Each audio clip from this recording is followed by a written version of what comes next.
दोस्ती हो तो ऐसी कि गोबर में से निकालकर एक कीड़े को भगवान के श्री चरणों तक छोड़ दिया और श्री चरणों से उठाकर उसको ले जाकर गंगा के जल तक छोड़ दिया।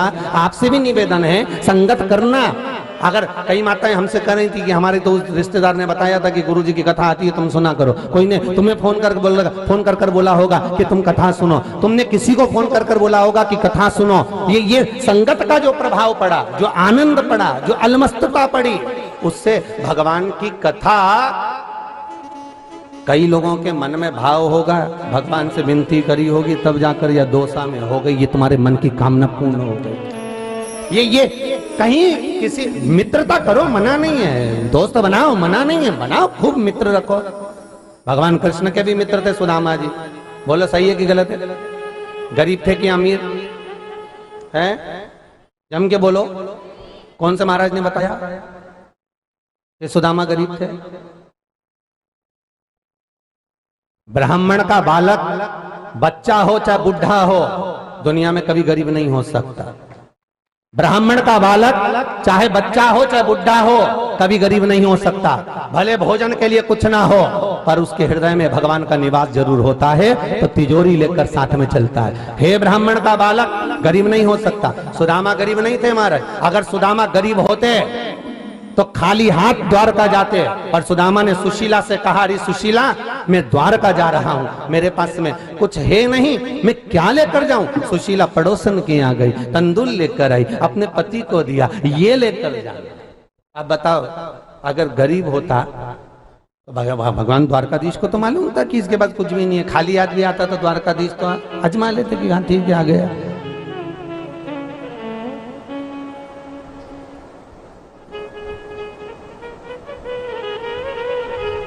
ले गया।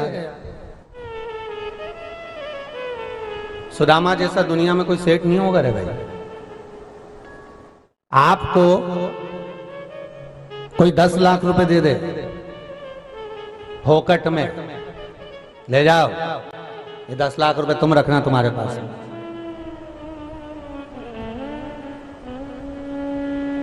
तुम क्या करोगी?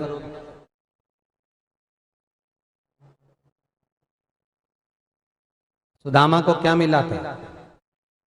मुष्टिक भर तंदूल जब द्वारका नाथ ने पाए, 3 लोक का राज्य सुदामा को दे दिया। दिया कि नहीं दिया? अब 3 लोक का राज्य जब सुदामा के पास में मिल गया, तो आप लोगों में से कितने लोग हैं जो द्वारका जी गए हो? कभी हाथ उठाओ जरा। गए हो सब लोग द्वारका? चलो रखो। अब आप में से कितने लोग हैं जो पोरबंदर गए हो सुदामा जी के मंदिर? वो भी हाथ उठाओ। गए ना? ठीक है। तो सुदामा जी का मंदिर बड़ा है कि द्वारकाधीश का मंदिर बड़ा है? द्वारकाधीश का बड़ा है ना, सुदामा का तो वही छोटा है। जब 3 लोक का राज्य सुदामा को मिल गया था, तो ठाकुर जी से बड़ा मंदिर तो सुदामा का होना था। बोलो सही है गलत? फिर सुदामा का मंदिर छोटा क्यों हो गया और द्वारकाधीश का मंदिर बड़ा क्यों हो गया? उसका कारण केवल एक था, सुदामा को द्वारकाधीश ने 3 लोक का राज्य दे दिया था, और सुदामा जब जाने लगे तो द्वारकाधीश ने कहा, सुदामा एक काम करो, ये तुम्हारे जो नए कपड़े हैं ना, इनको उतार दो, और जो तुम्हारे फटे हुए पुराने कपड़े हैं ना, उनको पहन लो। सुदामा जी वो कपड़े पहनकर जब जाने लगे, तो द्वारका को पलट कर जब सुदामा जी ने देखा, तो मन में सोचा, रे द्वारका नाथ, लोग कहते हैं तू द्वारका नाथ है, गजब करा तूने, अपने नए की नए कपड़े तक ले लिए, जो तूने मुझे दिया आज इसी दरवाजे पे मैं छोड़कर जाता हूं, ले। अब देखो, 3 लोक का राज्य 1 मिनट में सुदामा ने दे दिया। 1 मिनट नहीं लगी सुदामा को जाते समय देने में। ले रख तुम्हारे पास।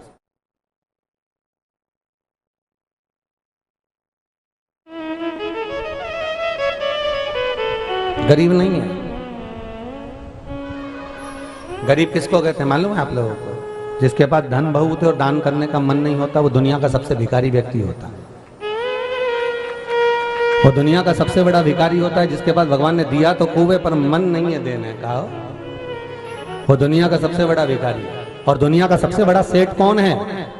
श्रीमद् भागवत कथा का 10वां स्कंद कहता है दुनिया का सबसे बड़ा सेठ है वो जिसके पास कुछ भी नहीं तो भी उसके घर से कोई भूखा प्यासा ना जाए। भैया पानी पी कर जाना, भैया भोजन कर लेना, भैया थोड़ा रुकना मैं चाय बना कर लाती हूँ, थोड़ा पी कर जाना, खा कर जाना। वो दुनिया का सबसे बड़ा सेठ है जिसके दरवाजे से कोई भूखा ना आ जाए, जिसके दरवाजे से कोई खाली ना आ जाए, वो सेठ है। और दुनिया का सबसे बड़ा भिखारी धन तो बहुत दिया भगवान ने है। शास्त्र कहता है, शिव महापुराण की कथा कहती है धन का सदुपयोग जो कर ले वही दुनिया का सबसे बड़ा सेठ है। और नहीं तो दुनिया में जितने भी सेठ हैं ये सब तो चौकीदार हैं धन के, जोड़ जोड़ के रखते जाए, रात भर जगते रहे, नींद नहीं आए बेचारा उनके, रात भर जग रहा है, नींद की गोली खा रहा है, बीपी ऊंचा नीचा हो रहा, शुगर ऊंची नीची हो रही, रात को बेचैनी इतनी हो रही, एसी भी चल रहा, पंखा भी चल रहा,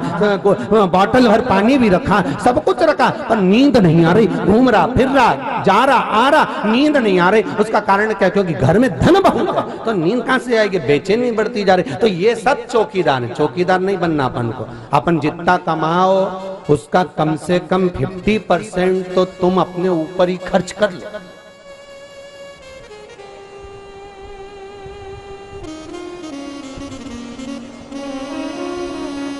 अच्छी जोरदार जोरदार साड़ियां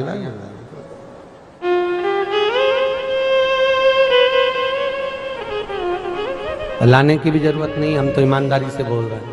आपको साड़ियां लाने की भी जरूरत नहीं, आपके पास में एक सी एक रखी है। सत्य बोलो री जी हो, है कि नहीं? एक से बढ़कर एक रखी है। शादी में जाने वाली अलग रखी कि रखी? अरे बोलो तो जी, बोलते जा रहे हैं। अब अंदर डोसा वाले अब तो पहचान हो गए, अच्छे से बोलो। रखी ना एक से बढ़कर। अब इनके पास में भी कपड़े रखे कि नहीं रखे एक से बढ़कर? अरे बोलो तो सही, रखे ही नहीं। एक से बढ़कर एक कपड़े रखे और एक से बढ़कर एक तुम्हारे पास साड़ियां रखी। कब पहनोगी?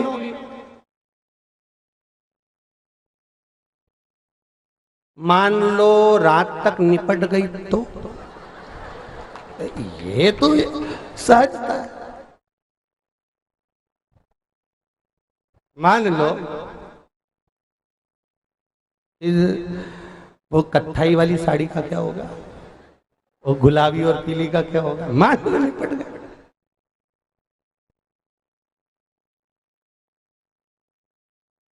वो कहते ना तू मुझे जानता नहीं है, मेरा समय आन दे तब बताऊंगा कि मैं हूं क्या। अकड़ में बोल रहा है, मेरा समय आन दे तब मैं बताऊंगा मैं हूं क्या। तू मुझे जानता नहीं है, मेरा समय आन दे तब मैं बताऊंगा। और एक दिन छाती में थोड़ा सा दर्द हुआ, हॉस्पिटल लेकर गए जयपुर के, डॉक्टर साहब ने कह दिया समय आ गया। समय तब समझ में आया कि समय आना इसको कहते हैं। जी कोई ठिकाना नहीं, शरीर का ही पानी का बुलबुला है। इसलिए सियोर वाला महाराज जैसा चकाचक रहे, खूब पेन ओढ़ के खा पी के चक ऐसे तुम भी रहो। आग लगे बस्ती में अपन रहो, कोई कितना ही पांव खींचे याद रखना हाथ उस कैलाशी ने पकड़ कर रखा है। बस अलमस्त जियो अपनी जिंदगी को, एकदम मस्त मस्ती में जीवन जियो, रो रो के नहीं। अब रो के जीवन निकाले से तो मतलब क्या हुआ? अरे अच्छे जियो रे। सास गुस्सा करे तो बहू का फर्ज बनता है, मम्मी क्या बात है आज तो गुस्से में दिख रही हो। जैसे ही गुस्से में सास दिखे तो बहू का फर्ज बनता है आंखों में काजल अच्छा एक जोरदार लगा ले दोनों आंख में, और एक को हाथ में मल ले, और इसी बिल्ला जैसी बन के सास के सामने चली जा। सास भी सोचेगी कहाँ की बहू लेके आई भगवान, बता गुस्सा भी नहीं होने देती। और सासों से निवेदन है, बहू अगर रूठ जाए तो तुम माँ हो, तुम माँ हो, एक कप चाय बना कर दो, उसमें थोड़ी काली मिर्ची ज्यादा डाल दो। वो भी कहेगी डुकरिया बहुत है बोली। पति रूठ जाए, एक माता एक संत के पास में एक स्त्री पहुंच गई, और स्त्री पहुंची और कहने लगे महाराज जी मैं बड़ी दुखी हो गई हूँ। क्या? मेरा पति तो बिल्कुल इतना गुस्सा करता, इतना चिड़चिड़ करता, इतना चिड़चिड़ करता जब से आया है ना, पहले नौकरी में तो अच्छा था, पर जब से आया ना इतना चिड़चिड़ करे गुरुजी, हम तो परेशान हो गए। गुरुजी ने कहा क्या चाहती, बस ये थोड़ा शांत हो जाए। तो गुरुजी बोले शांत करने का देखो हमारे पास में 3 चीज तो है, काली मिर्ची भी रखी है, लौंग भी रखी है, नागर मोथा भी रखा, सब कुछ रखा, पर इनमें एक चीज और मिलेगी, फिर वो चीज मिलाने के बाद में मैं तुम्हें दूंगा और देने के बाद तुम अपने पति को वो खिला देना, खिलाते से ही तुम्हारा पति बिल्कुल अच्छा हो जाएगा। तो वो चौथी चीज क्या है जो तुम्हारे पास में नहीं, कि बस एक काम करो, शेर का मूंछ का एक बाल चाहिए, शेर की मूंछ का बाल, हाँ बस तुमको ला कर दे दो, मैं अभी तुम्हारे पति के लिए एक बूटी बना कर दे देता हूँ। अब शेर की मूंछ का बाल ढूंढने के लिए गई, तो एक बार जंगल में पहुंच गई, जंगल में गई तो शेर भी मिल गया, शेर मिल गया तो धाड़ा धाड़ा तो भग गई। इसको लगा कि भैया शेर रोज मिलेगा, तो वो फिर पहुंच गई, शेर फिर दिखा, जैसे ही शेर दिखा तो ये थोड़ी पीछे हट गई, हाथ जोड़कर बोली भैया शेर भैया रे, तेरी मूंछ का बाल चाहिए, मैं तेरे हाथ जोड़ूं तो अब शेर तो शेर, कोई हिंदी समझे, फिर धाड़ा, ये फिर भग गई। अब की बार इसने सोचा क्या करूं, तो थोड़ा बहुत उस शेर के लिए कुछ मांस वगैरह भी ले गई, उसके ऊपर पटका, उससे दोस्ती बनाई, धीरे धीरे उन दोनों की पहचान बढ़ गई, पहचान बढ़ गई, स्नेह बढ़ गया, स्नेह बढ़ गया। ये दोनों घूम रहे थे, इसने धीरे से शेर की मूंछ का बाल तोड़ लिया, ले जाके गुरुजी को दिया, गुरुजी ये लीजिए और बना बूटी। और कहां से लाई, तो क्या शेर की मूंछ का बाल, ये लो। गुरुजी ने उठाया और उसको आगी में पटक दिया, जला दिया। गुरुजी इतनी मेहनत से लाई और तुमने उसमें आग लगा दी, अब पति कैसे सही होगा। गुरुजी बोले देख, जब तू एक शेर को काबू में कर सकती है,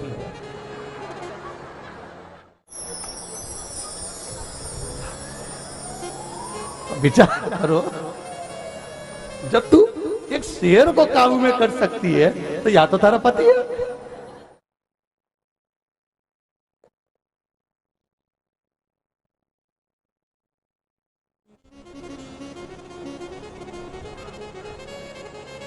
समझदार के लिए सारा काफी हो, समझ गए।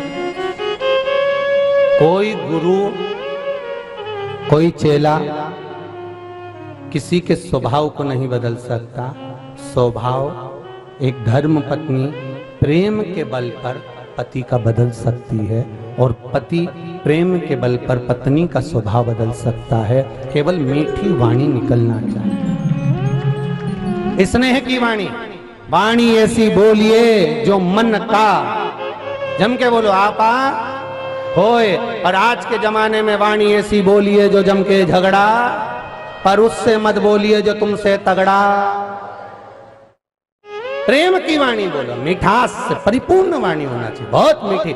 एक राजा ने एक महल बनाया, बड़ा सुंदर महल, और नगर सेठ को बुलाया, सेठ जी आओ जरा महल देखो कैसा बना रहे हो। महाराज क्या महल बनाया, कितना जोरदार महल बनाया, पर महाराज महल तो अच्छा बना पर इसका दरवाजा छोटा रख दिया।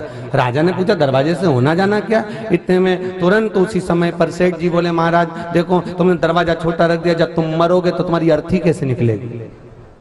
राजा ने कहा बताओ हमारे मकान का मुहूर्त और ये मेरी अर्थी निकाल रही है। राजा ने दूतों को बुलाया, ले जाओ इसको बंद करो, जेल में डालो।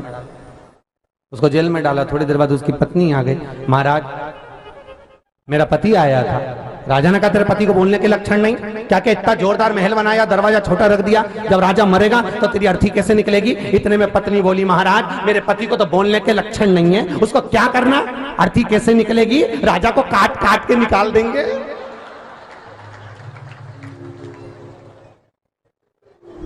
राजा को तो चक्कर आ गए बापड़े। राजा ने कहा इसको बंद करो, ले जाओ, इसको भी जेल में डालो। थोड़ी देर बाद इनका बेटा आ गया। बेटे ने कहा महाराज मेरे माँ बाप आए थे। राजा बोले तेरे पिताजी को बोलने के लक्षण नहीं, क्या क्या इतना जोरदार महल बनाया, दरवाजा छोटा रख दिया, जब राजा मरेगा तो अर्थी कैसे निकलेगी, और तेरी माँ क्या क्या काट काट के निकाल देंगे। इतने में लड़का बोला ना तो मेरे बाप को बोलना आता ना मेरी माँ को बोलना आता, उनको क्या करना, अर्थी कैसे निकालेंगे, राजा को अंदर ही चला देंगे, अंदर ही। राजा तो चक्कर खा के नीचे गिर गया, चक्कर खा। भगवान अगर किसी को मीठी वाणी नहीं देता तो वो दुनिया में कभी मीठा नहीं बोल पाता। इसलिए निवेदन है, ये वाणी से पूजन हो जाती है और यही वाणी से पूजा भी जाते हैं। ठीक है, वाणी मीठी हो, अपने पुत्र को करुणा करती है, प्रेम करती है, वात्सल्यता करती है, वैसा वात्सल्यता वैसा प्रेम वैसी करुणा।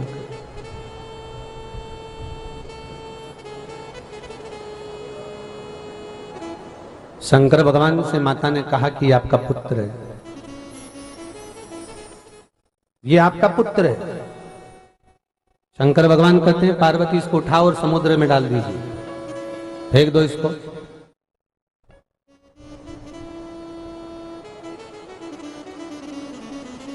अगर मेरे नेत्र बंद करने के बाद अगर ये प्रकट हुआ तो उसकी कोई महत्वता नहीं।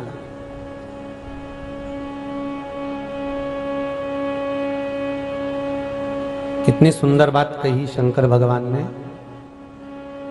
मेरे नेत्र बंद करने के बाद अगर ये प्रकट हुआ तो इसकी कोई महत्वता नहीं है। बहुत सुंदर शब्द है, ध्यान देना शिव महापुराण का। घर के बुजुर्ग जब मर जाएं, नेत्र बंद हो जाएं, उसके बाद अगर तुम ब्राह्मण को लड्डू पेड़ा गुलाब जामुन भी खिला रहे हो तो उसकी कोई महत्वता नहीं।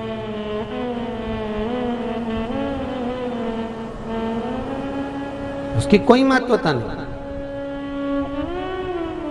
हाँ, अगर माता पिता जिंदा हैं, जीवित हैं, उनका आप आदर कर रहे हो, सम्मान कर रहे हो, सत्कार कर रहे हो, तो मरने के बाद भले तुम ब्राह्मण को लोटा दो, गीता जी दो, माला दो, ना दो, सब चलेगा। और जीते जी आप बुजुर्ग माता पिता का अगर सम्मान कर लो, प्रेम की वाणी बोल लो, तो उससे बढ़कर कोई सुख नहीं। जिस घर में माँ बाप की इज्जत नहीं होती, उस घर में देखना कभी बरकत नहीं होती। जहां माता पिता का आदर ना हो, जहां माता पिता का सम्मान ना हो, जहां माता पिता का सत्कार ना हो, उस घर में लक्ष्मी टिकती नहीं है, उस घर में संपदा आती नहीं है। आएगी तो जाएगी।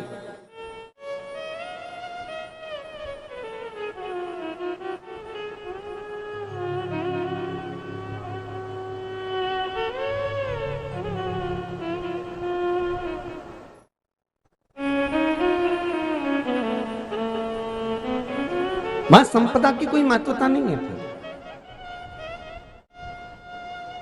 श्रीमद वल्लभाचार्य जी ने जगन्नाथपुरी में एकादशी को उल्टा लटकाया। आप लोग गए जगदीश?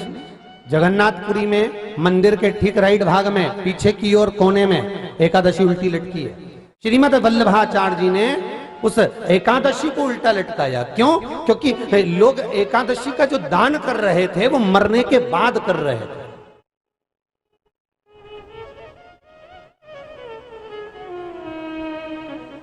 सैयादान कब करी? मरने के बाद। सुख सेच कब दी? मरने के बाद। ब्राह्मण को भोजन कब कराया? अरे बोलते जाओ, मरने के बाद। गीता जी का दान दिया, मरने के बाद। जल का दान दिया, मरने के बाद। एकादशी दान दी, मरने के बाद। और मरने के बाद भी कौन से दिन दी? 10वें के दिन दी क्या? नहीं। कौन से दिन दी? 12वें के दिन। अब गरुड़ पुराण कहती है कि 10 दिन तक जीवात्मा घर की अटारी पर रहती है और 10 दिन के बाद जीवात्मा घर की अटारी पे से चढ़ी जाती है। चली गई। कितने दिन? 10 दिन। और 10 दिन तक जीवात्मा घर की अटारी पर है और 10 दिन बाद वो जीवात्मा चली गई। और तुमने जो एकादशी का दान दिया वो कौन से दिन दिया? 12वें के दिन दिया। तो उस जीवात्मा को कहां मिली वो?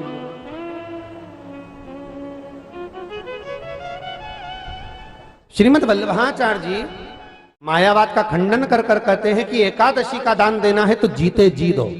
किसी को हॉस्पिटल में देखने के लिए जाओ, किसी को शरीर में कष्ट है, किसी बुजुर्ग से मिलने के लिए जा रहे हो, तड़प रहा है, पलंग पर गंदगी कर रहा है, शरीर में पानी पानी हो रहा है और पूरे बस केवल श्वास चल रही है, प्राण निकल नहीं रहे, कष्ट महसूस कर रहा है।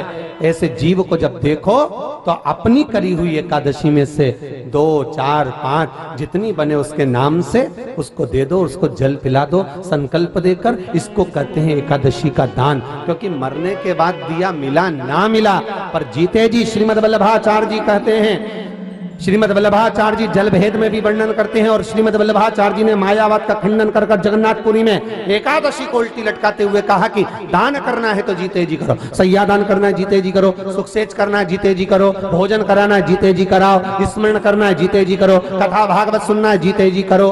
मरने के बाद की कोई गारंटी नहीं। वो मिला ना मिला किसको पता।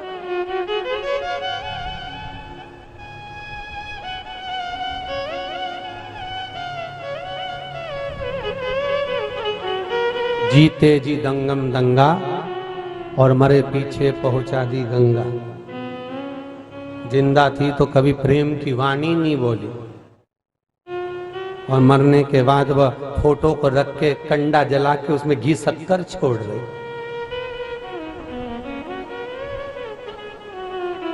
अब ये जीते जी तुम अगर प्रेम की वाणी नहीं बोलो, जीते जी स्नेह नहीं करो, जीते जी अगर मंत्र स्मरण नहीं किया तो मरने के बाद की कौन गारंटी है साहब तुम करोगे और उसको मिलेगा, कौन सा फायदा।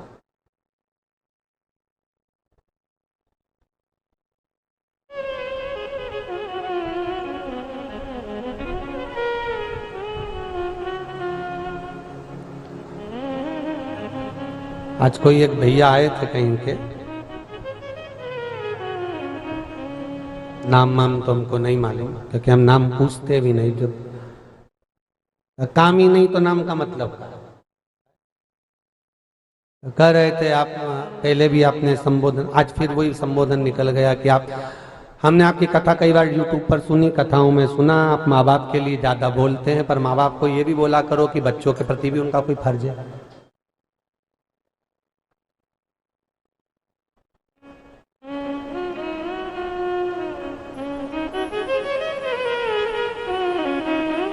हमारा मन तो कर रहा था कि फोटो खींच लें उसका,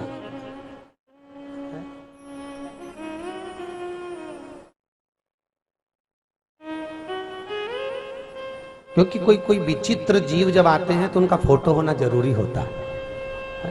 पर मन करा फोटो खींचकर भी करेंगे।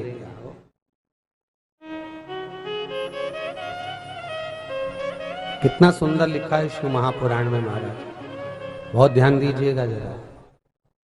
माता पिता द्रोही हो, माता पिता दुश्मन भी हो, माता पिता मार भी रहे हो, माता पिता काट कर भी फेंक दें, तो भी बेटा और बहू का फर्ज होना चाहिए कि उनके चरण धोकर भी, तो भी फर्ज बनना चाहिए। भले कितने भी द्रोही हो, कितना भी पक्षपात करें, कितना भी अपशब्द कहें, गालियों पर गालियां दें, तानों पर ताने दें, दिन भर कोसें, तो भी बेटे और बहू का फर्ज होना चाहिए कि उनके चरणों को धोख लगाएं।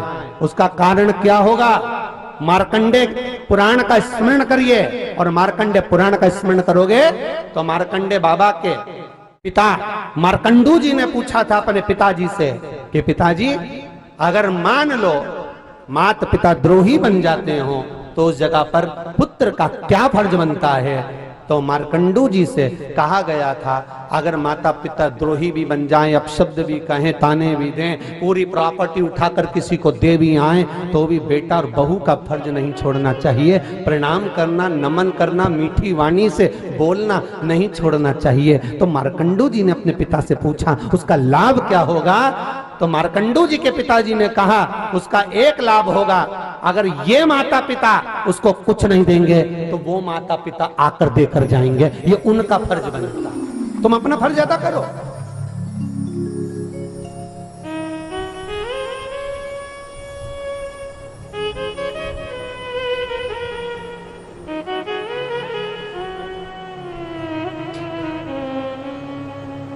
माता पिता के लिए अग्रणता का भाव रखो।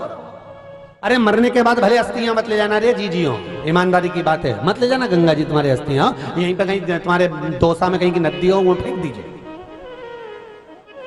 और नदी भी नहीं होनी तो कहीं नीचे पेड़ मेड़ के नीचे डाल दीजिए। हाँ मतलब नहीं, परंतु जीते जी तो सेवा करो रे। अरे बोलो तो री, मुंडी हिला दो री, ठीक है ना, जीते जी कर लो। भले तुम अस्थियां लेकर गंगा जी मत जाओ, मत ले जाओ गंगा जी, और भले तुम बामन उनको रसगुल्ला गुलाब जामुन ने इमरती ने बाद में तो इतने प्रेम से खिलाए, एक खीर और ले लो, हमारी सास की अच्छी लगती थी, तो सास बड़ी बुरी लगती थी, खीर अच्छी लगती थी, इतनी सी खीर और ले लो। ये गुलाब जामुन हमारे ससुर को बहुत अच्छी लगती थी गुरुजी, थोड़ी सी एक गुलाब जामुन तो और लेना पड़ेगा, हमारा ससुरा जी खुश हो जाएगा। ऊपर से ससुरा जी मन में सोच लिया बामन ठूसे जा रही, हमें भूखा मार दिया।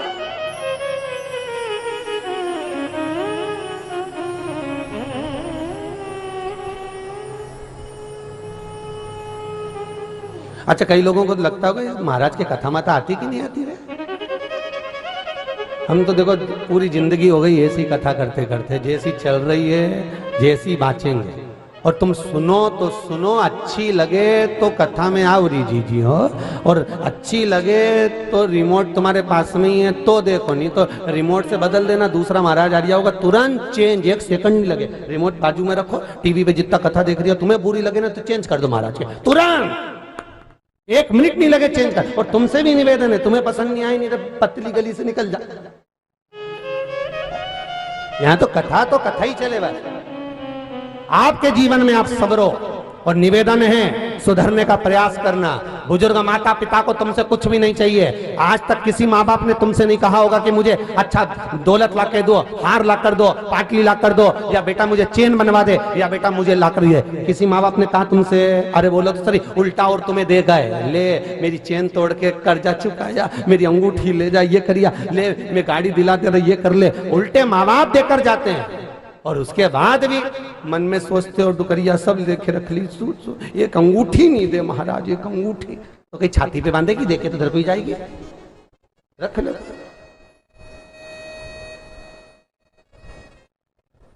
धरो, सेवा करो, या तो सुधर जाओ रे, नहीं तो सिधर जाओ रे। दो में से एक काम अच्छा कर लो, या तो सुधरो नहीं तो सिधरो।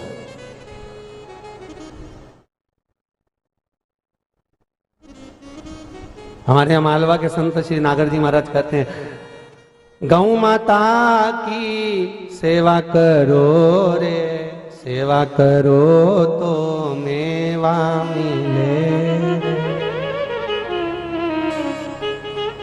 मात पिता की सेवा करो रे, सेवा करो तो, बोलो जम के बोलो, आओ तुम मेवा के चक्कर में करो, फालतू की बात बोलो। सेवा करो तो चाबी मिले। तुम कहीं मेवा के चक्कर में सेवा करो, फालतू की बात है तुम्हारी। सेवा आज बूढ़ी बूढ़ी अम्मा बहुत खुश हो रही होगी, ईमानदारी की बात, बहुत जोरदार खुश हो रही होगी हो। बस तो आशीर्वाद दे दीजिए कि एक आध बार महाराज हो रही जाए, पूरी बवण सुधरी जाएगी अपनी घर पूरी। और ईमानदारी की बात बताऊं, सत्य बोलूं है, ये व्यासपीठ सत्य की पीठ है। बूढ़ी बूढ़ी माताओं से ज्यादा खुशी इस दौसा नगर की हो चाहे बाहर की हो, सारी बहुओं को कथा सुनकर खुशी प्राप्त हुई है।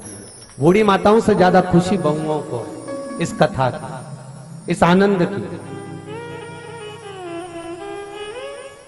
ये आनंद है। शिव पुराण कह रही है महाराज, नेत्रों से जो अश्रु गिरा अंतकासुर, इसको फेंक दो, ये मेरे नेत्र बंद करने के बाद प्रकट हुआ। पार्वती जी ने कहा इसको फेंक नहीं सकती, आपका पुत्र है। नहीं, मैं इसको फेंकूंगी नहीं, रख फेंक दो। मना किया। भगवान शंकर ने कहा नेत्र बंद करने के बाद जो मिला उससे कोई लाभ नहीं है, फेंको इसको। फेंक दिए, समुद्र में डाल दिया। समुद्र में गया तो हिरण्याक्ष के हाथ में वो बालक आ गया। हिरण्याक्ष ने उसको पाल पोस कर बड़ा करा। हिरण्याक्ष ने पाल पोस कर जब बड़ा करा, हिरण्याक्ष के मारने के लिए भगवान ब्रह्मा जी की नासिका से वराह भगवान की उत्पत्ति हो गई, जिन्होंने हिरण्याक्ष को मार दिया। अंधकासुर बड़ा हो गया, पिताजी की सत्ता हाथ में आ गई। और जब पिता की सत्ता हाथ में आई, पिता की सत्ता जब हाथ में पहुंची, समय आने पर उसने भगवान ब्रह्मदेव का तप किया और ब्रह्मा जी से वर प्राप्त करा। हे ब्रह्मा जी, वर दीजिए मुझको। ब्रह्मा जी बोले क्या वर चाहिए? वर क्या चाहिए बोलिए? ब्रह्मदेव वर दीजिए कि मैं कभी मरूं ना, मेरे प्राण ना छूटे कभी। कल कथा में कहा था मृत्यु निश्चित है, निश्चित है। जब माता के गर्भ से बच्चे का जन्म होता है, जन्म के समय पर जब नाल कटती है, उस समय पर मरने की तारीख लिख दी जाती है कि कितनी तारीख को कितनी बजे कितने पल में कौन तिथि कौन वार कौन नक्षत्र कौन घड़ी और कौन जगह पर प्राण छूटेंगे। हर व्यक्ति के जन्म के समय पर लिख दिया जाता है। उसके मरने पर तारीख, मरने की तारीख निश्चित हो जाती है। जब माता के गर्भ से बच्चा जन्म लेता है और उसकी नाल कटी, बस वो तारीख लिखा गई कि इतनी बजे इतनी घड़ी इतना पल इतने समय पर इस जगह पर। जगह भी निश्चित है कि कहां मरोगे, वो भी लिखा हो।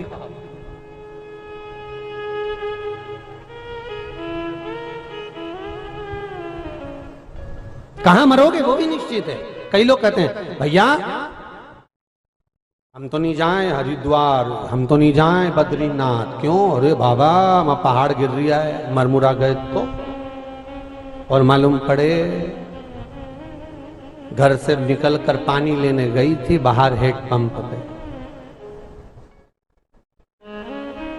और चक्कर खा के गिर गई और वहीं निपट गई तो समझो जरा, मृत्यु की तारीख तिथि दिन पल घड़ी समय नक्षत्र सब निश्चित है। चाहे आप हो चाहे हम हो, मरना तो निश्चित है। बस ये है कि अपनी जिंदगी को अच्छे बनाकर जियो, आनंदमय जियो, कुछ ऐसा कर कर जाओ अपने जीवन में कि भगवत स्मरण का नाम लेते लेते पूरी जिंदगी निकल जाए। लोग भी कहें, किसी किसी के मरने के बाद तो लोग बात करते हैं, वो अच्छा हुआ मर गया जी, बेचारा तड़प ही रहा था, पड़ा हुआ था है। और किसी के मरने के बाद लोग कहते हैं अरे नहीं यार बहुत बहुत बढ़िया था, भजन करता, स्मरण करता, नाम जाप करता, पूजन करता, पाठ करता, अर्चना करता, तो लगे कि कोई मरा, प्राण छूटे।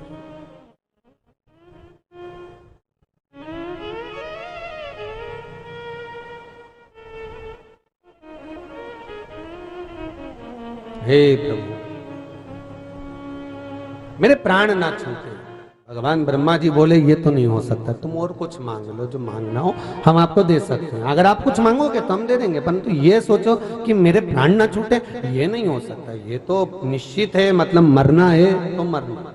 ठीक है, अगर आप वर देना चाहते हो तो वर दे दीजिए। अगर मैं मरूं, मेरे अगर प्राण छूटे तो मैं वर मांगना चाहता हूं। मांगो क्या चाहिए? वर ये दीजिए, जिस दिन मैं अपनी माता को गलत दृष्टि से देखूं उसी दिन मेरे प्राण छूटे। क्योंकि इसको मालूम था कि तेरे कोई माता नहीं है, तेरा कोई पिता नहीं है, तू तो पानी में बहकर आया था। हिरण्याक्ष ने कहा था मैंने तेरे को पालन पोषण करा था, ना तेरी माता है ना तेरा पिता है। तो इसको ये मालूम था कि माता पिता है ही नहीं, तो इसने वर मांग लिया, जिस दिन मैं अपनी माता को गलत दृष्टि से देखूंगा उसी दिन मेरे प्राण छूटना चाहिए। ठीक है ब्रह्मा जी,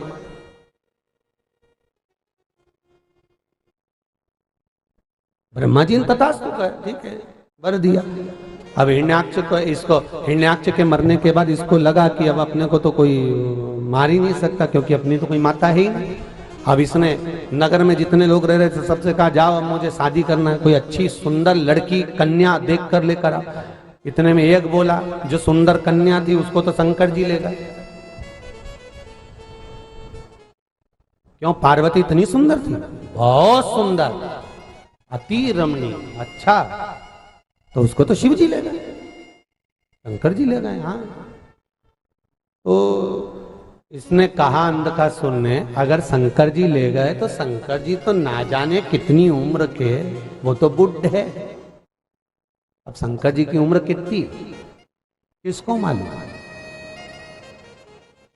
तुम में से किसी को मालूम हो तो बता देना हमको कि शंकर जी की उम्र कितनी थी, किसको मालूम?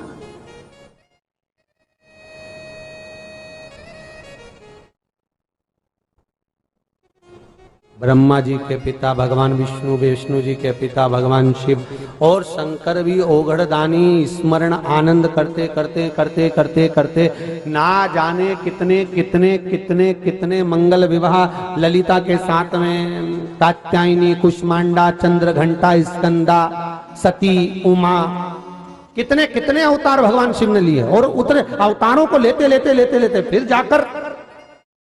फिर जाकर यहां सत का भाव आया। कहा तो कहा शिव जी तो बूढ़े हैं,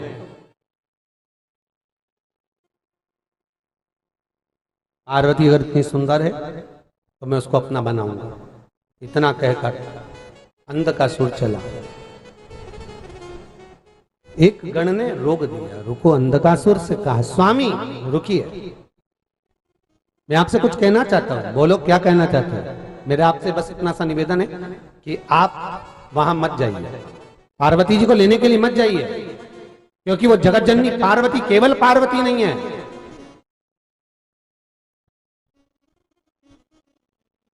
केवल पार्वती नहीं है, वो स्वयं जगत माता है, जगदम्बा है।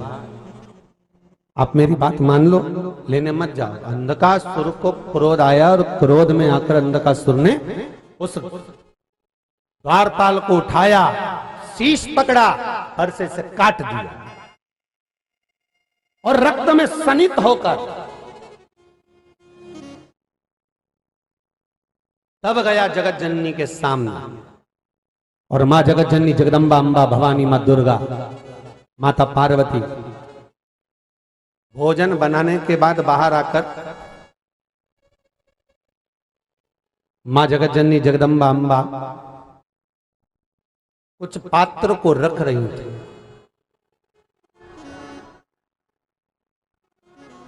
देखो, वैकुंठ में भगवान विष्णु है, ब्रह्मलोक में ब्रह्मा है।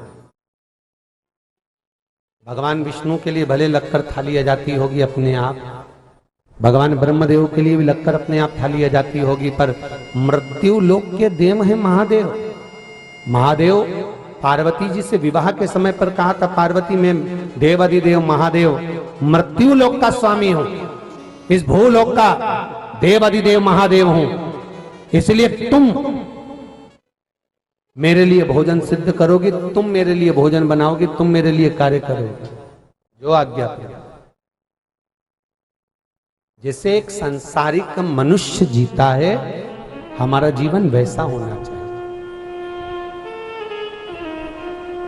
एक सांसारिक मनुष्य की तरह।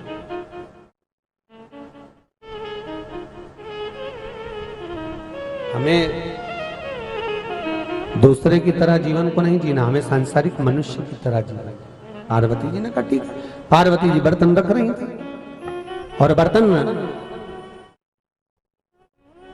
रखा, इतने में अंधकासुर आ गया और अंधकासुर ने आकर कहा, अरे ओ सुंदरी,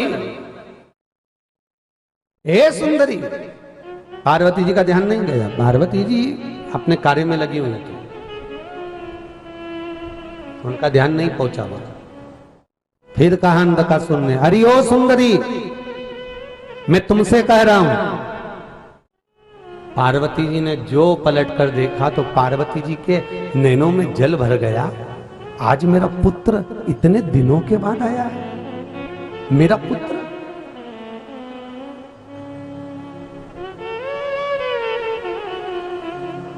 अब पार्वती जी उसको पुत्र के रूप में देख रही है और ये पुत्र पार्वती जी को स्नेहवश देख रही, क्योंकि इसने बड़ी यही मांगा था, जिस दिन मैं अपनी माता को गलत दृष्टि से देखूंगा उसी दिन मेरे प्राण छूटना चाहिए।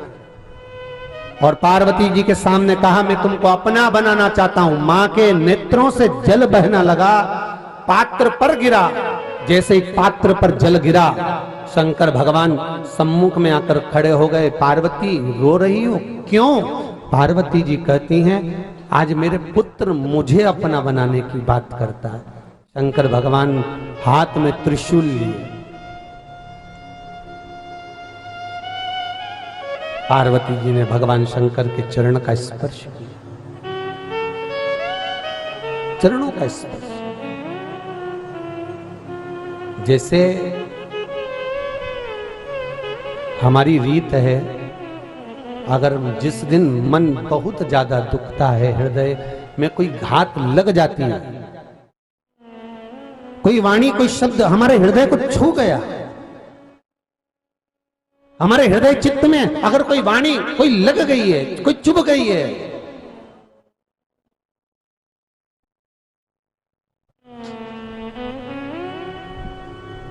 महाराज, तो शंकर भगवान की जलाधारी में जहां अशोक सुंदरी का स्थान होता है चरणारविंद की ओर, उस स्थान का स्पर्श करते हुए व्यक्ति कुछ देर मौन हो, भगवान का स्मरण करे।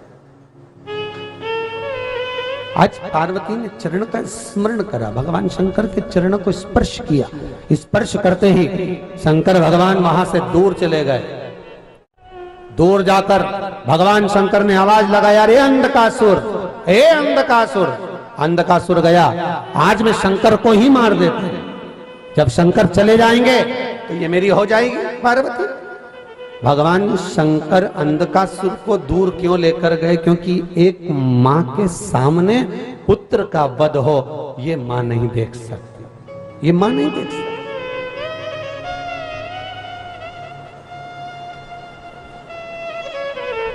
हम पहले भी कहे, आज फिर कहते हैं, अगर मान लो घर में कोई बेटा, कोई बेटी, कोई व्यक्ति बहुत बीमार है और उसका कोई इलाज ही नहीं है, मान लो डॉक्टर ने कह दिया इसका कोई इलाज नहीं,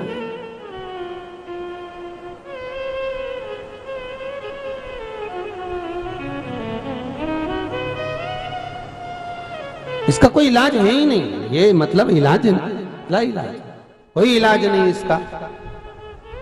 तब एक काम करो, उस जीव को, उस पुत्र पुत्री को, उस व्यक्ति को शंकर को दे दो कि अब ये शंकर जाने, शिव जाने और इनका काम जाने। जब डॉक्टर ने कह दिया कि इसका इलाज नहीं, डॉक्टर ने कह दिया कि अब कोई इलाज है ही नहीं, तब शंकर को दे दो। अब ये शिव जानेगा, अब ये शंकर जानेगा।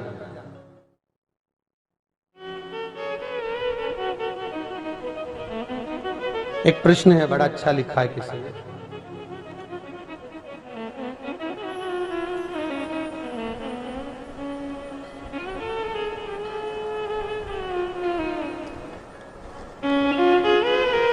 एक प्रश्न इसमें आया हुआ है कि शंकर भगवान पर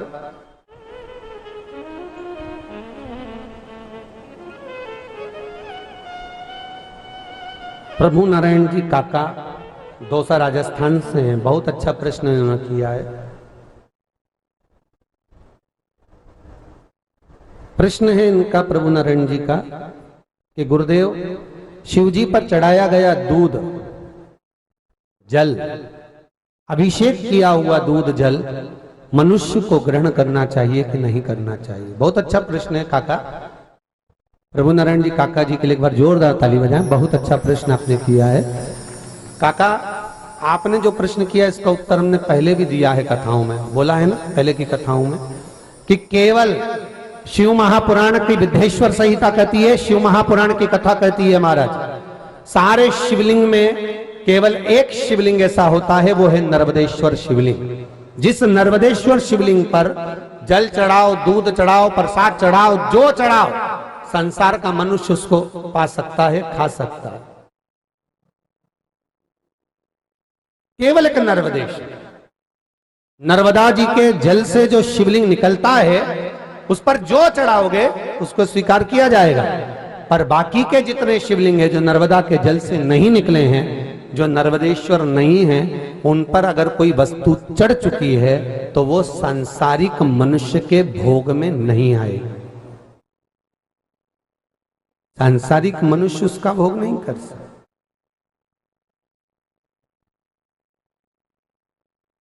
जैसे कर्म कांड करने वाला ब्राह्मण, चाहे कथा करने वाला ब्राह्मण, बहुत ध्यान देना महाराज, थोड़ा ब्राह्मणों को बुरा भी लग सकता है, परंतु जो लेख अग्नि पुराण में लिखा है उसका वर्णन कर रहा हूं। कर्म कांड करने वाला ब्राह्मण, चाहे कथा करने वाला ब्राह्मण, चाहे मंदिर का पुजारी, चाहे मंदिर का सेवक, कोई भी हो, आप मंदिर में जो दान आए रखो, मना नहीं है। पर मंदिर में भगवान की जब आरती होती है, पोथी पुराण की जब आरती होती है, या कर्मकांड करने वाला ब्राह्मण जिस आरती को कराता है, उस आरती में जो रुपया चढ़ता है, ब्राह्मण हो चाहे ब्राह्मण का बालक हो, अपने प्रयोग में नहीं ले सकता। वो केवल गाय के हिस्से का रहता है, वो केवल गौ माता ही भोग सकती है। उसका कारण क्या है वो भी समझ लेना।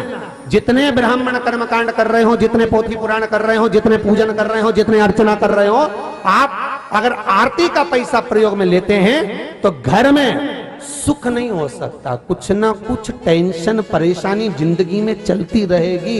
एक प्रयोग करो, आप सब पैसा लो, मना नहीं, पर आरती का पैसा आपके नगर में, आपके गांव में, आपके मोहल्ले में, आपके क्षेत्र में कोई गौशाला हो, वहां पर इकट्ठा करो, ले जाकर पहुंचा दो कि पंडित जी ये पैसा भेजा है, गौ माता के चारे में लगा देना, ये गाय के स्मरण में लगा देना, ये गौ माता के उस भाग में लगा देना, गौ माता के चारे में लगा देना, गौ सेवा में इसको समर्पित कर देना। चाहे कथाकार क्यों ना हो, चाहे कर्मकांडी ब्राह्मण क्यों ना हो, चाहे मंदिर का पुजारी क्यों ना हो, सारा पैसा आप प्रयोग में लो, हमें मना नहीं। परंतु उस आरती के धन में क्यों? तो शिव महापुराण की कथा कहती है कि व्यक्ति के आरती जब वो ग्रहण करता है, दोनों हाथों से जब वो बलैया लेता है, उस समय पर अपनी अला का बला का भाव उसमें प्रदान कर देता है। वो भाव ब्राह्मण जब अपने प्रयोग में लेता है तो ब्राह्मण भी दुखी हो जाता है, ब्राह्मण को भी। और ये कथा हमने पहले भी कही, आप याद करिएगा इस कथा का स्मरण। मुंबई के स्कंद पुराण में, जब मुंबई माहेश्वरी समाज स्कंद पुराण कराई थी लगभग 3 साल पहले, हमने उसमें भी इसका वर्णन किया, कभी यूट्यूब पर निकालिए, उसका स्मरण करिए। सुख भोगना है, आनंद भोगना है, जीवन को धन्य बनाना है, तो उस धन का प्रयोग हम ना करें।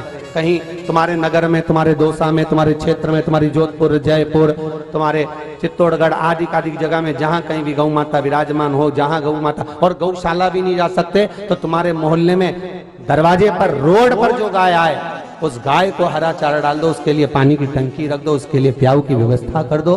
गर्मी का समय है, उसके लिए टंकी बना कर रख दो कि गौ माता यहाँ पर पानी पी ले, गौ माता यहाँ पर स्मरण कर ले, गौ माता यहाँ पर आनंद पाले,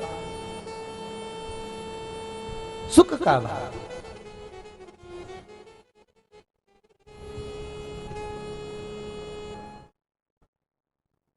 आज हमारे बर्फानी बाबा सेवा संस्थान के कार्यकर्ता बोल रहे थे, गुरुजी कल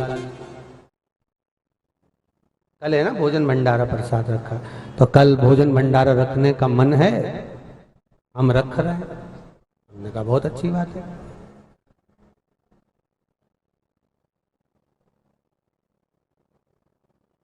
इससे बढ़कर सुकून और क्या होगा, आनंद क्या होगा। पर शिव महापुराण की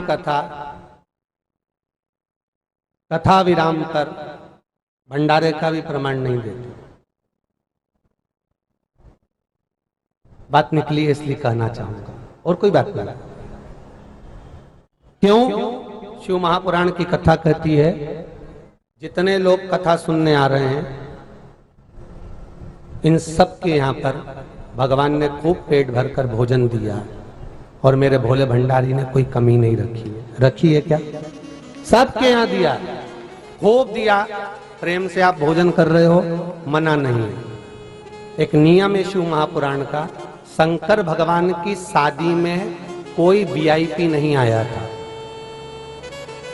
शंकर जी की शादी में जिसको कोई नहीं बुलाता था, शंकर ने उसको बुलाया था। बोलो सही है कि गलत है? जिसको किसी ने नहीं बुलाया।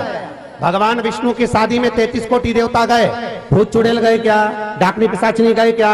भूत पलित गए क्या? नहीं। भगवान ब्रह्मा की शादी में कोई अंधा, लूला, लंगड़ा कोई गया था क्या? नहीं। केवल देव अधिदेव महादेव की शादी कैसी हुई थी, उसमें कोई वीआईपी नहीं गया। शंकर भगवान ने डमरू बजाकर, जिसको कोई नहीं बुलाता, शंकर जी ने उसको बुलाया। शंकर जी की कथा कहती है भोजन उसको कराओ जिसको जरूरत है, जिसको जरूरत ही नहीं है उसको खिलाने से फायदा कौन सा है। किसी अंधशाला में जाइए, किसी अनाथालय में जाइए, पकवान बनाकर ले जाओ। जो भोजन के लिए तरसते हैं, जिनको अन्न का भाग नहीं मिलता, हमारा निवेदन है भंडारा उनको खिलाया जाए, भंडारा उनको दो जो एक एक भाग के लिए तरसते हैं। आप सबको तो भगवान भोलेनाथ कल की बेलपत्र दे दे और उसको तुम लाल कपड़े में रख लो, तिजोरी का भंडार भर जाए, उससे बढ़िया कोई प्रसाद जिंदगी का नहीं हो सकता।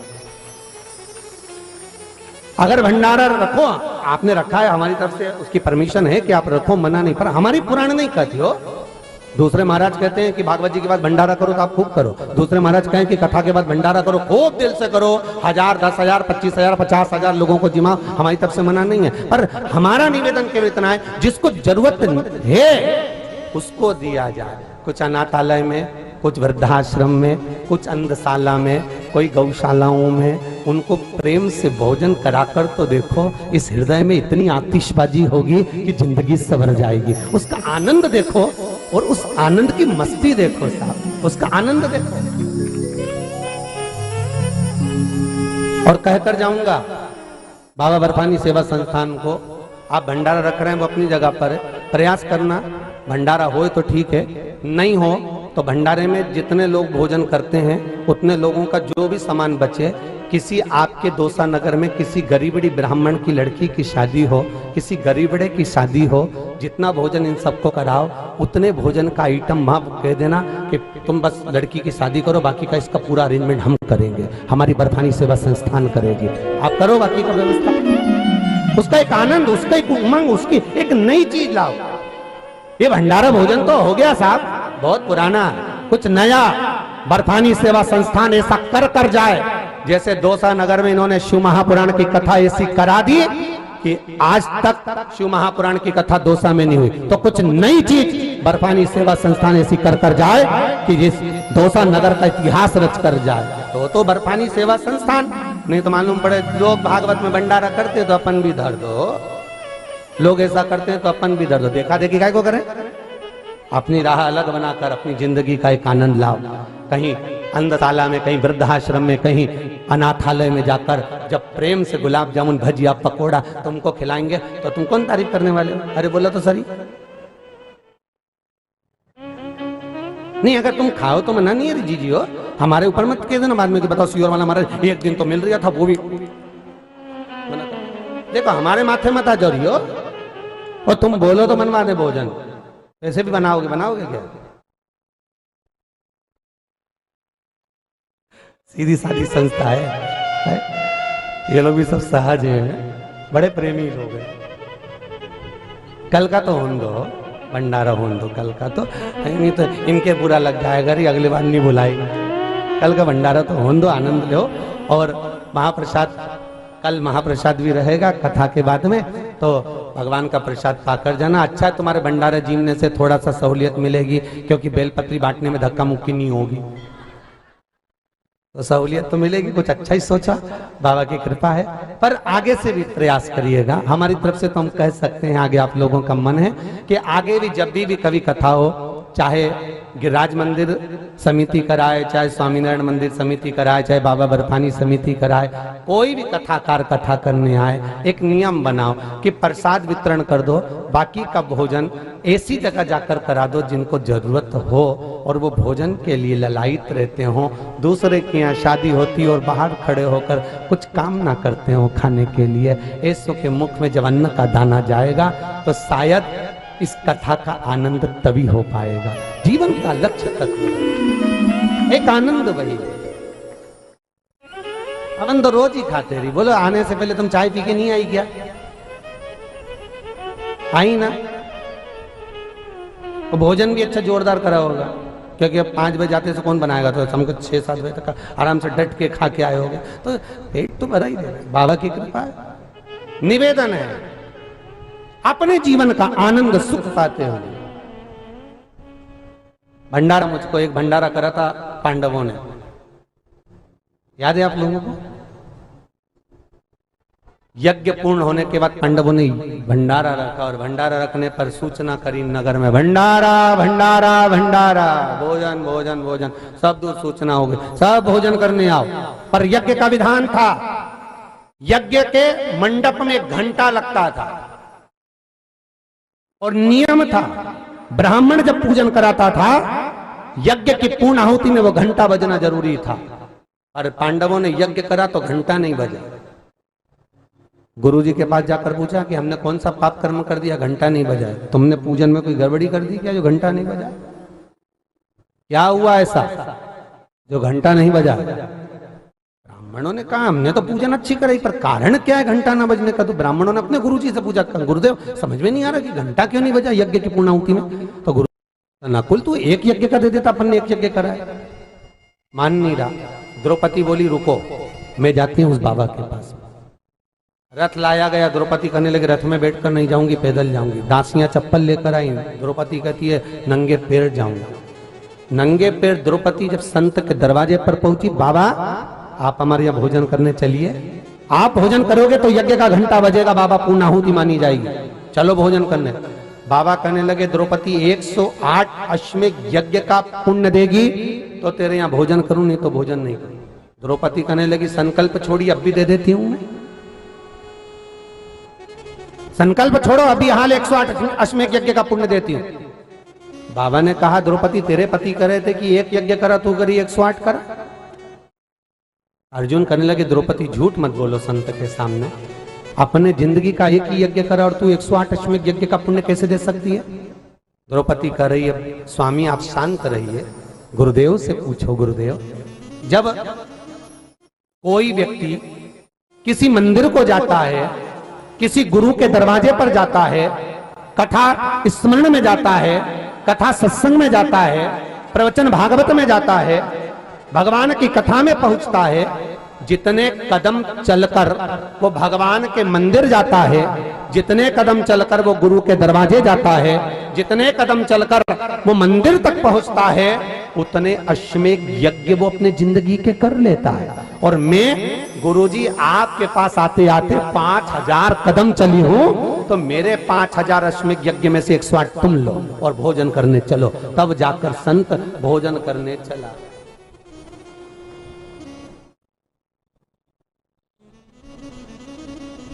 कितनी सुंदर बात लिखी है महाराज, बहुत ध्यान देना।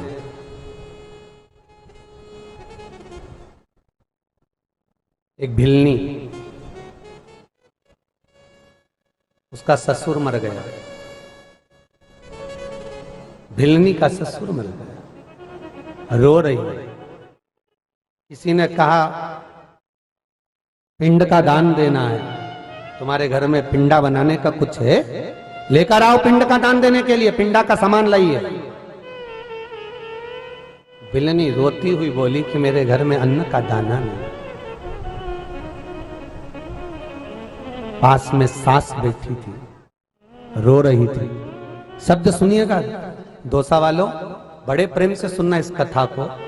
सास पास में बैठी हुई रोती रोती कहती है अपनी बहू से, एक काम करो, अगर पिंड नहीं मिल रहा, मेरे पति को मैं रोज कथा में जाती थी पुराण सुनने के लिए, जितने कदम चलकर जाती थी उतने कदम के मैंने अश्वमेध यज्ञ किए हैं, उस अश्वमेध यज्ञ में से कुछ अश्वमेध यज्ञ का पुण्य तुम्हारे ससुर को दे दो, वो स्वीकार करेंगे। जितने लोग खड़े थे वो कुछ बोले कि नहीं बोले, ऊपर से पुष्प वर्षा होने लगी कि धन्य है तू जो तूने। और आपसे भी निवेदन है, आप अगर रोज कथा में आ रहे हो दरवाजे पर, वो तो गिरिराज मंदिर के ट्रस्टी लोग बड़े चतुर हैं, बड़े विद्वान हैं, इन्होंने यहाँ पर जीने बना रखे हैं। उसका कारण है कि डायरेक्ट अंदर गाड़ी ना आए, बाहर खड़ी करो। बाहर खड़ी करोगे, कम से कम तुम घर से गाड़ी में बैठ कर आए तो दरवाजे पे उतरोगे, दरवाजे पे उतरकर कथा के पंडाल तक कम से कम 25 कदम तो चलोगे। 25 कदम भी चल लिए तो एक दिन में 25 अश्वमेध यज्ञ का फल तो तुम्हें मिल जाएगा, और वो अश्वमेध यज्ञ का फल कभी तो काम आएगा। इसलिए इन ट्रस्टियों ने भी चतुरता करी कि वहां पर दरवाजा बना दिया कि वहीं से पैदल आओ। चलकर कम से कम 25 कदम भी चलोगे तो तुम्हें अश्वमेध यज्ञ का पुण्य तो मिले, तुम्हें अश्वमेध यज्ञ का फल तो प्राप्त हो। किसी कथा में, सत्संग में, मंदिर में, भजन में, कीर्तन में जब जाते हो उस पुण्य को आनंद से प्राप्त कर लेते हो। और ये पुण्य समाप्त नहीं होता, तुम्हारे पास में, तुम कभी भी काम में ले सकते हो। कभी भी किसी भी जगह पर इस पुण्य को काम में लिया जा सकता है। आपका मन होना चाहिए कब काम में लेना। भगवान लेगा एक और अंधकासुर को, क्योंकि माता के सामने नहीं मार सकते, माता का स्नेह और माता के सम्मुख में अगर बेटे के प्राण जाए तो श्रेष्ठता कहां है। लेगा एक और एक और ले जाकर भगवान शंकर ने जब अंधकासुर को देखा कि बताओ अपनी माता को गलत दृष्टि से देख रहा, अपनी माता उठाया भगवान ने और शिव जी ने प्राणों को हर लिया। अंधकासुर के प्राण चले गए, मां फूट कर रोने लगी, आज पुत्र मारा गया। भगवान शिव कहते हैं पुत्र नहीं द्रोही था जो अपनी माता को गलत दृष्टि से देख रहा था। द्रोही महाराज, पूत कपूत सुने हैं पर ना माता सुनी।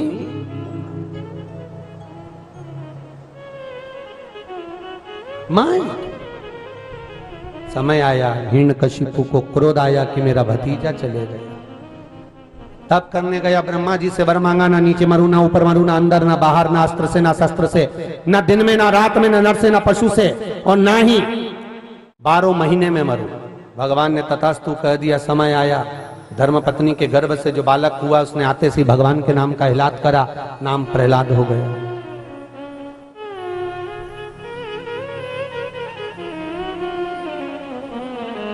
कहां है तेरा भगवान? सर्वस खंबे में भी गदा का प्रहार करा, खंबा टूट के नीचे गिरा, नरसिंह भगवान प्रकट हो।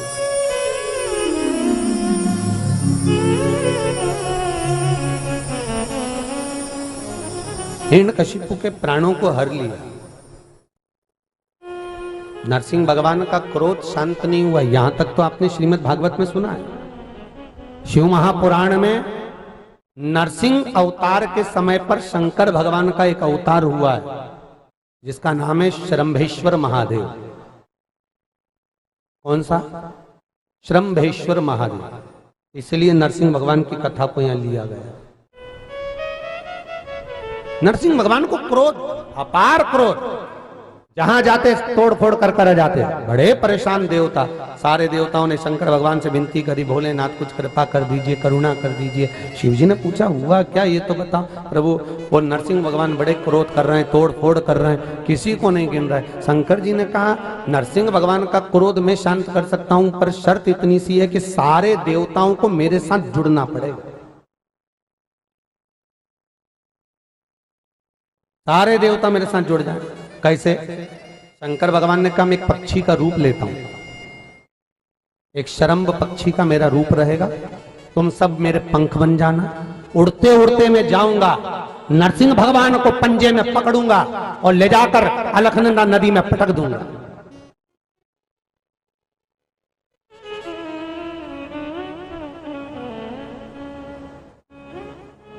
भगवान शंकर शरम्भ पक्षी का रूप धारण कर उड़े, और शरम्भ पक्षी का रूप धारण कर भगवान जब उड़ना चालू करे और उड़ते उड़ते भगवान शंकर जाते से नरसिंह भगवान को पंजे में उठा लिया और उठाकर नरसिंह भगवान को ले जाकर अलकनंदा नदी में पटक दिया। जैसे पटका, नरसिंह भगवान का क्रोध एकदम शांत हो गया। भगवान शिव जी का नाम श्रम्भेश्वर महादेव पड़ गया। बोल श्रम्भेश्वर महादेव की। ये श्रम्भेश्वर महादेव क्रोध को काबू करने वाले देवता। इसको काबू करते हैं? ये क्रोध।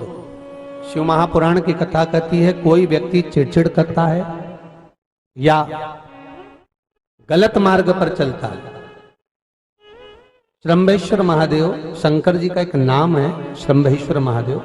तो जब कोई व्यक्ति चिड़चिड़ करता है, क्रोध करता है, गुस्सा करता है, तो महाराज शंकर भगवान का श्रम्भेश्वर महादेव का नाम लेकर 31 बेलपत्र जिस व्यक्ति को क्रोध आता है उस व्यक्ति का स्मरण कर कर आखा चावल मतलब सेगे चावल के साथ एक एक बेलपत्र 31 बेलपत्र कर कर शिव जी के शिवलिंग पर समर्पित करी जाती है, मात्र 10वीं की तिथि के लिए, केवल 10वीं, चाहे उजाला की हो चाहे अंधेरे की। कौन से महादेव का नाम लेना है? श्रम्भेश्वर महादेव, शिव जी का एक और चीज है महाराज, छोटे छोटे बच्चे रहते हैं, कुछ कुछ बच्चों को माता जबरदस्ती के भोजन कराती है, खिलाती है, ठोकती, मारती, खिलाती है। कुछ कुछ बच्चे ऐसे रहते हैं वो कुछ खा ही नहीं पाते, मुख में दो और वॉमिटिंग कर देते हैं, उल्टी कर देते हैं। ऐसे बच्चों के लिए या जिस व्यक्ति को भोजन पचता नहीं हो और उदर में एसिडिटी रहती हो और जलन टाइप की होती हो, उसके लिए भी श्रम्भेश्वर महादेव का स्मरण है। सुंदर व्याख्यान वर्णन किया है। श्रम्भेश्वर महादेव के ठीक सामने अर्थात भगवान शंकर के किसी भी शिवलिंग के सामने एक तांबे के लोटे में जल रख लीजिए, तो जल के अंदर 3 बेलपत्र डाल दीजिए, एक पीपल का पत्ता डाल दीजिए। महाराज शमी के 11 पत्ते कलश को छुआकर शंकर भगवान के शिवलिंग पर श्रम्भेश्वर महादेव के नाम से चढ़ा दीजिए। उस जल को उठाकर ले आइए, एक रात्रि तक घर के अंदर रखना है।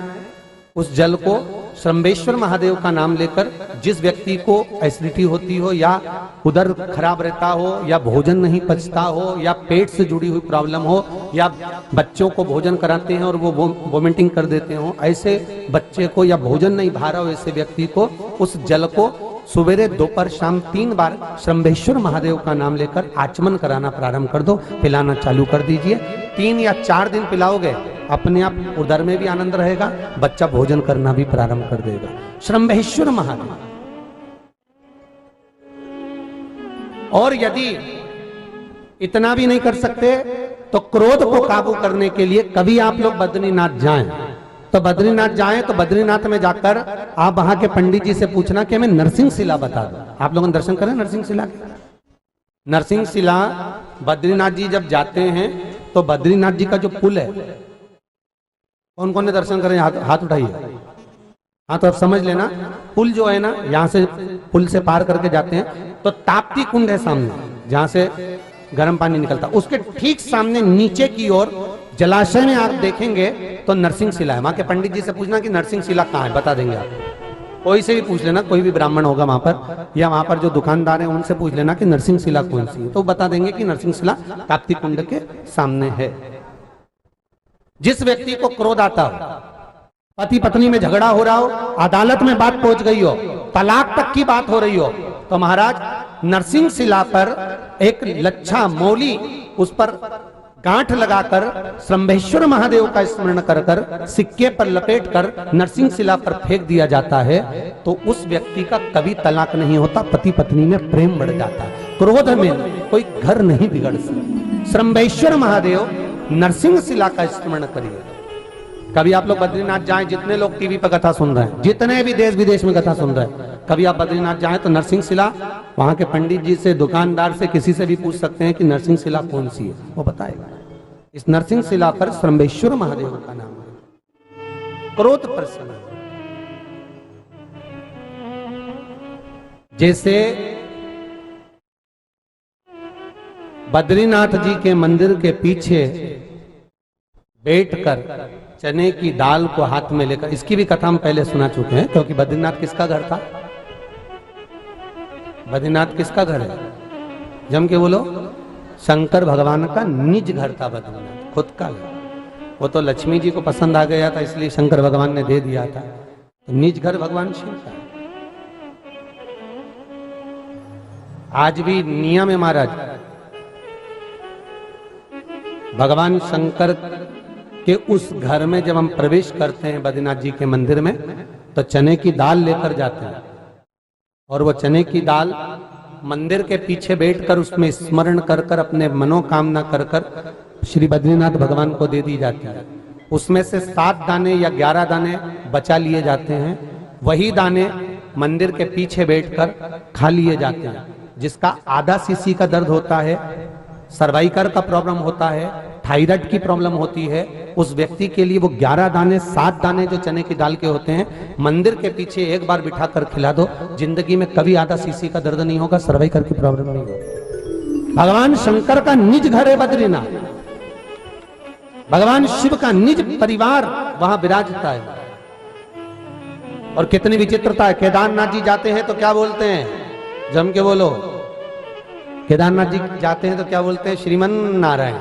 और बद्रीनाथ जी जाते हैं तो क्या बोलते हैं, हर हर महादेव। कितनी कितनी विचित्रता है। देखिए केदारनाथ जी में शंकर है तो वहां नारायण का स्मरण, और बद्रीनाथ जी में स्वयं भगवान शिव का स्मरण। दोनों में अंतर, दोनों का एक आनंद है। पर गंगा, महाभारत में शांतनु जी के साथ में मंगल विवाह भी हुआ। राजा शांतनु के साथ भी रही। उसका कारण क्या था?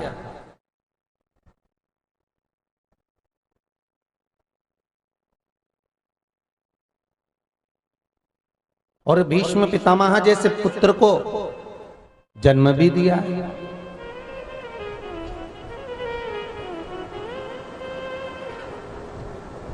अब एक प्रसंग इसमें यह आया कि भीष्म पितामह को जन्म दिया, भीष्म पितामह को उन्होंने प्रकट किया। और भीष्म पितामह का चरित्र पूर्व की कथा में पहले सुना चुके हैं, यहाँ की नहीं, पूर्व की जो कथा है उसमें आप स्मरण करेंगे तो आपको मालूम पड़ेगा कि भीष्म पितामह के जितने भाई थे सब तत्काल मारे गए, पर केवल एक भीष्म पितामह ऐसे थे जिनको रहकर भी भोगना पड़ा, भुगतना पड़ा और कर्म का दंड भोगना पड़ा।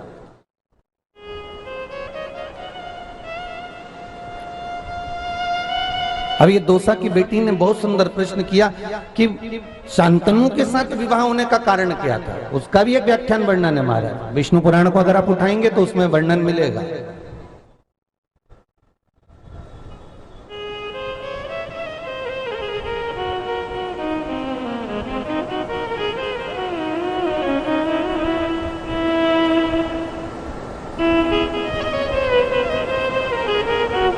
जैसे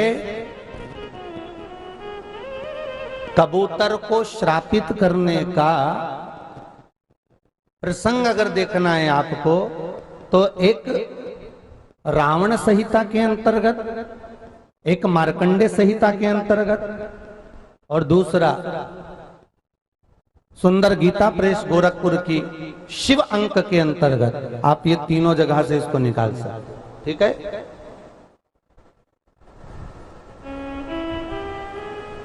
अब शांतनु के साथ मंगल विवाह का अगर चरित्र आपको वर्णन करना है तो देवी भागवत और विष्णु पुराण। देखो पुराणों का नाम इसलिए ले रहे हैं कि आप कभी भरमाएं तो आप उसको उठाकर देख सकते हैं कि कहां से लिया गया प्रसंग हो, किस जगह से अपन इसको उठाया है। शिव महापुराण के अंतर्गत विष्णु पुराण और देवी भागवत।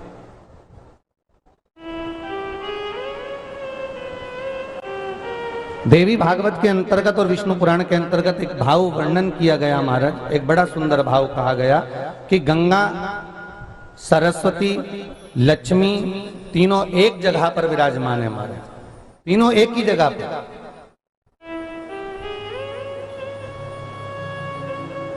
और तीनों आनंद में निवास कर रही है। पर एक अभिमत्ता का शब्द माता लक्ष्मी के भीतर भी आ गया था, एक अभिमत्ता का शब्द माता सरस्वती के भीतर भी आ गया था, एक अभिमत्ता का शब्द माता गंगा के भीतर भी आ गया था। और इन तीनों में जो अभिमत्ता का शब्द आया, जो अभिमान का संबोधन आया, उसमें सबसे प्रबल अगर संबोधन था तो महाराज माता गंगा का था। माता सरस्वती ने जो अभिमान का शब्द संबोधन किया तो उनको तो श्राप मिला कि मृत्यु लोक में तू सरस्वती नदी बनेगी, कुछ दूर चलने के बाद तू आलोक हो जाएगी। तो वो हुआ। माता लक्ष्मी को भी श्राप लगा कि समय की अवस्था जानकर तुम्हारे शब्दों का संबोधन जो तुमने अभिमत्ता में कहा है, इसलिए तुमको गाय के गोबर में बैठना पड़ेगा, और तुम्हें बिठाने वाला कोई दूसरा नहीं भृगु बाबा होंगे। भृगु ऋषि ने बिठाया लक्ष्मी जी को गाय के गोबर, कोई दूसरा नहीं बिठाएगा। तो अभी मत जा। और गंगा तू कहती है कि मेरे जल के बिना भगवान रह नहीं सकते, मेरे बिना मेरा ठाकुर एक क्षण नहीं रह सकता, मेरे बिना भगवान। होता है किसी किसी को रोज रोज अगर इनका मंदिर जाए ना, रोज रोज भगवान के भजन पूजन में डूबा रहे ना, तो उसको धीरे धीरे धीरे धीरे ऐसा अहंकार आ जाता है। जैसे ब्रजमंडल की एक बहुत सुंदर कथा है ब्रज की, कि एक स्त्री थी, वो पतिव्रता धर्म का पालन करती थी, पति को परमेश्वर मानती, पति के चरणों को नमन करती, पति के चरणारविंद का स्मरण करती। लोग उसको पतिव्रता पतिव्रता पतिव्रता कहते हैं, लोग उसको सती सती कहते हैं। इतनी इतनी प्रबल हो गई वो कि वो उसका हर जगह वर्चस्व हो गया। जहां से निकलती लोग उसके पांव छूते, उसको प्रणाम करते, उसके हाथ में मेहंदी लगाते, उसके पांव में मेहंदी लगाते, उसको सुंदर बेड़ियां लगाते, उसको गजरा मानते, उसको कहते पतिव्रता धर्म का पालन करने वाली, पति को परमेश्वर मानने वाली, पति के चरणों का रसतत्व ग्रहण करने वाली। और जहां से राधा जी निकल कर जाती थी, राधा जहां से निकल कर जाती थी, ये राधा को देख लेती और जिन सखियों के साथ में बैठी रहती, उन्हीं सखियों के सामने राधा जी की बुराई करने लगती। बताओ, ब्रजभानु की छोरी है, कीर्ति की लाडली है, और देखो तो सरी रत्ती भर की बुद्धि नहीं, यहां वहां डोलती रहती है, और वो नंद बाबा के छोरे के साथ दिन भर घूमती रहती है। और राधा जी को शब्दों पर शब्द कहना, पर कह किससे रही है? अपनी सहेलियों से, अपनी सखियों से। मतलब ये जताना चाहती है कि मेरी श्रेष्ठता है और ये श्रेष्ठ नहीं है।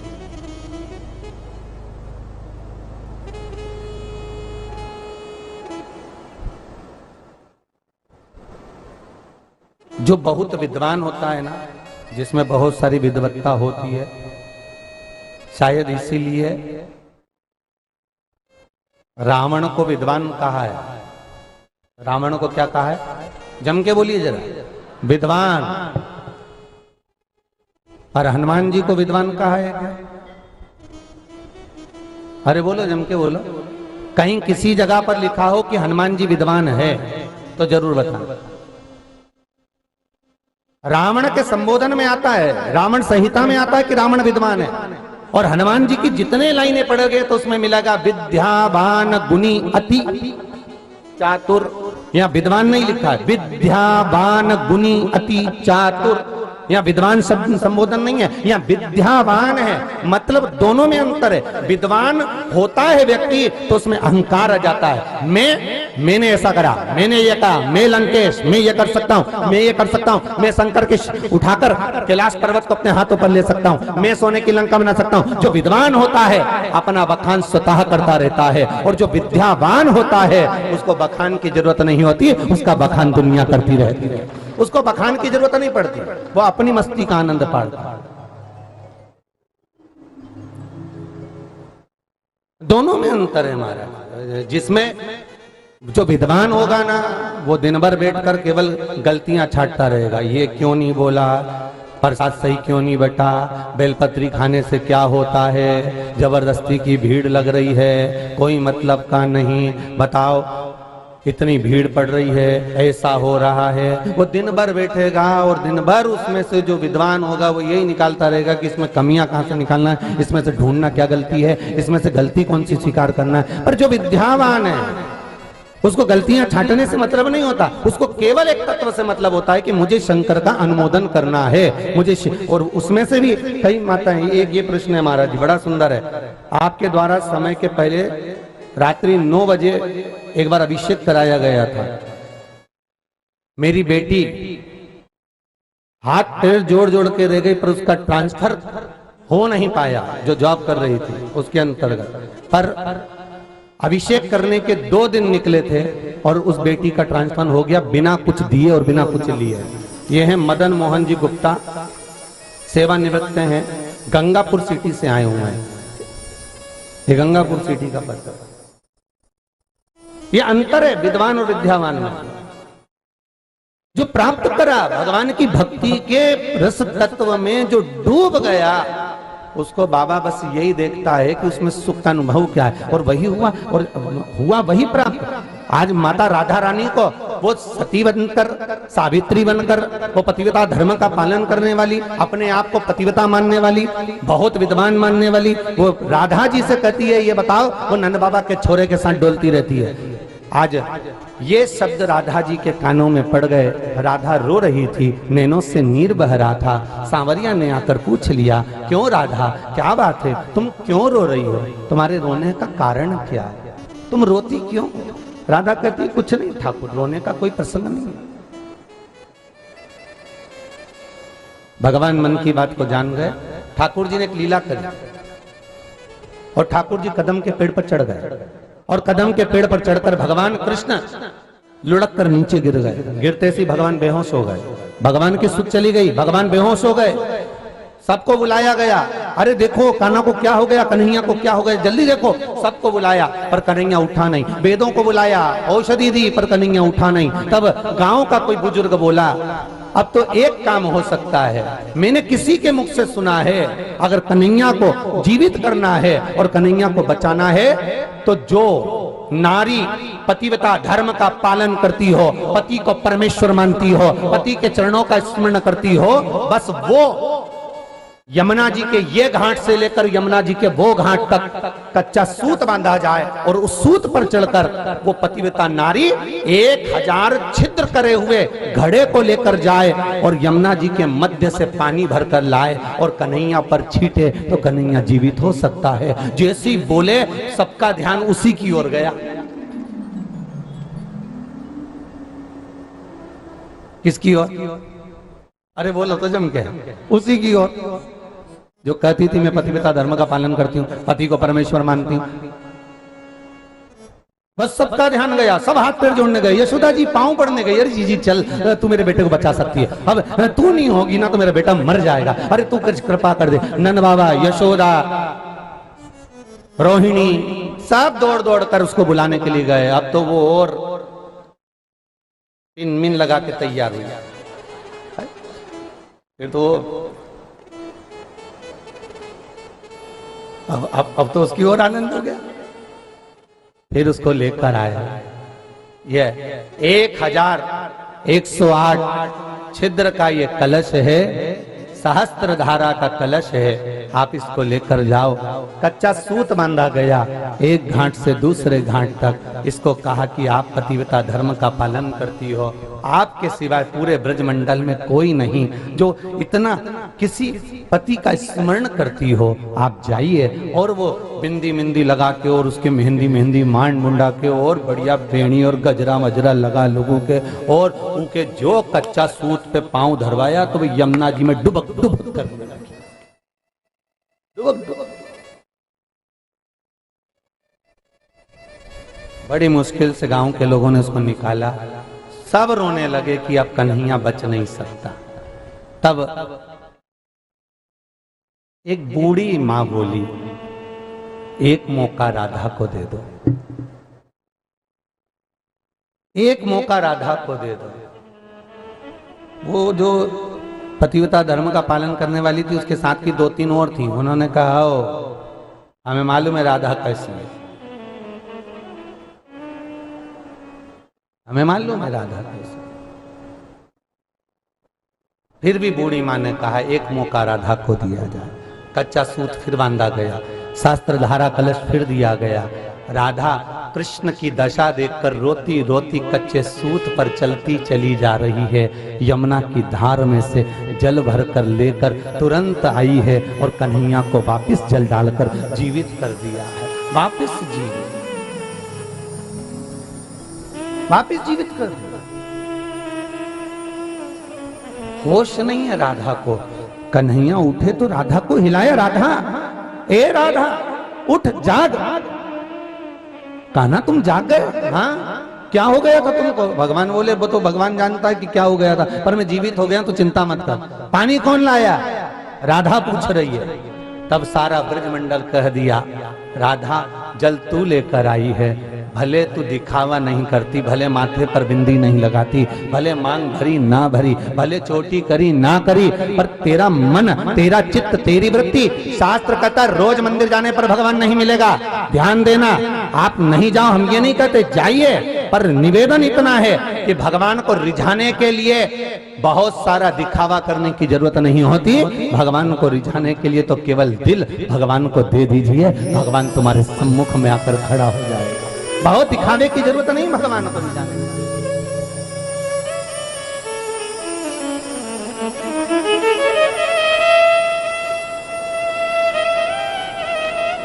बहुत सारा दिखावा हम भगवान के सामने करें, आडंबर करें तो भगवान प्राप्त नहीं होगा हमारा।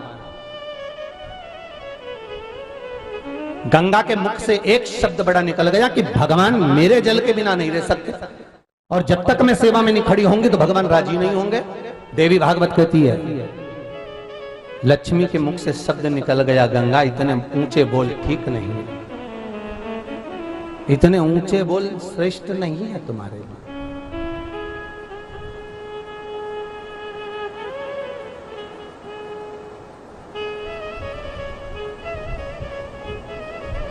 ये श्रेष्ठ नहीं है तुम्हारे लिए। गंगा के मुख से शब्द निकला, लक्ष्मी तुम मुझे ज्ञान दे रही हो, मृत्यु लोक में तुम्हें जाना पड़ेगा तो भगवान से वियोगता का भाव रहेगा, तुम जिस रूप में रहो।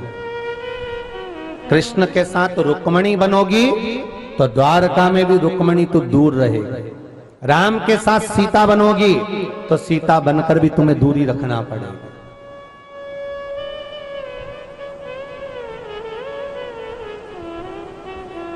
रंगनाथ जी के साथ गोदा बनोगी तो भी तुम्हें दूरी बनाकर रखना पड़ेगी, पद्मावती बनकर आओगी तो भी दूरी बनाना पड़ेगी, श्रीदेवी बनकर आओगी तो भी दूरी बनाना पड़ेगी।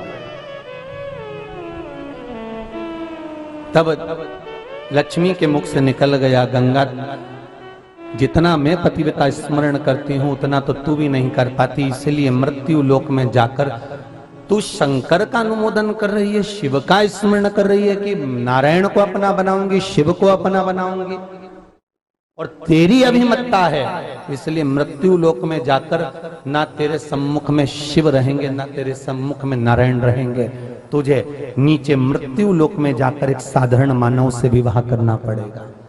साधारण मानव से कभी कभी विचार करना, ये तो शांतनु के साथ विवाह हुआ गंगा का। प्रश्न बहुत अच्छा है जी आपका। मैं एक बार पूरे जितने श्रोता बैठे इनसे चाहूंगा कि एक बार जोरदार ताली बजाएं इस बेटी